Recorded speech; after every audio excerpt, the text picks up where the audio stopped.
Many first-time home buyers are short of all the cash they need to pay for both down payment and closing costs.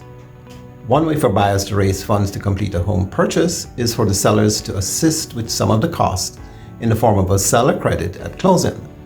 This is sometimes referred to as seller concessions. Lenders have restrictions on how much sellers can credit to buyers at closing. And the amount varies with the type of loan, but it's usually in the range of 3 to 6% of the purchase price, or say $6,000 to $12,000 on a home you're buying for $200,000. Most lenders will restrict seller credits to paying for the buyer's non-recurring closing costs.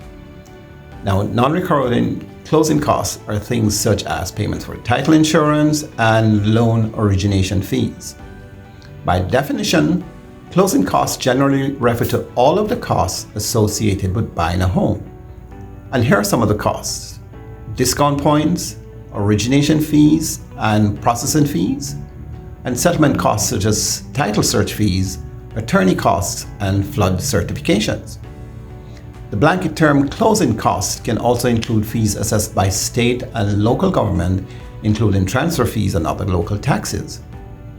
Closing costs vary from loan to loan because many fees are based on the exact amount of money borrowed.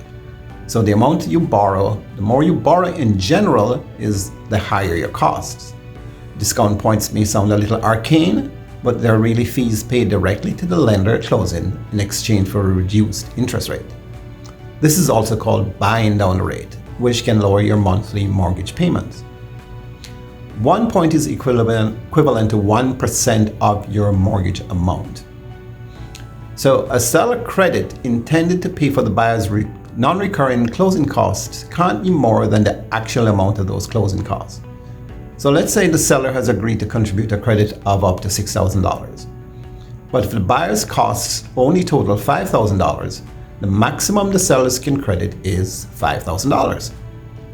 The combined seller and lender credits cannot exceed the combined closing costs and prepaids.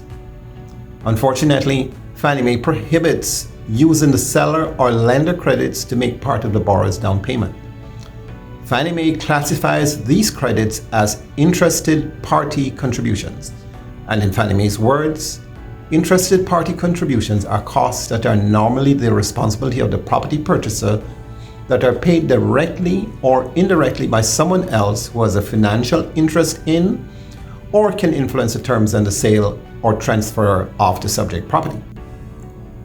If the loan to value is 95%, the borrower must make the entire 5% down payment from their own funds. So in this case, the minimum contribution from the borrower on a $200,000 purchase is $10,000.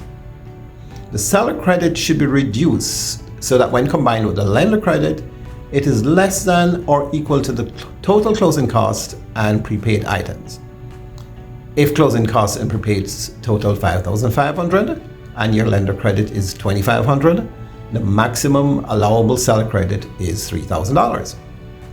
While seller credits are great to have, you should be aware that buyers who need a credit to buy may find themselves at a disadvantage if they're making an offer in competition against other buyers who may not ask for any concessions from the seller.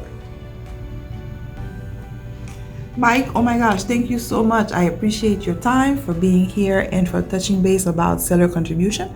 This is Marie Rosado with Better Homes and Gardens Real Estate Metro Brokers, also your Southside realtor. Check you out next time. Have a great day. Bye.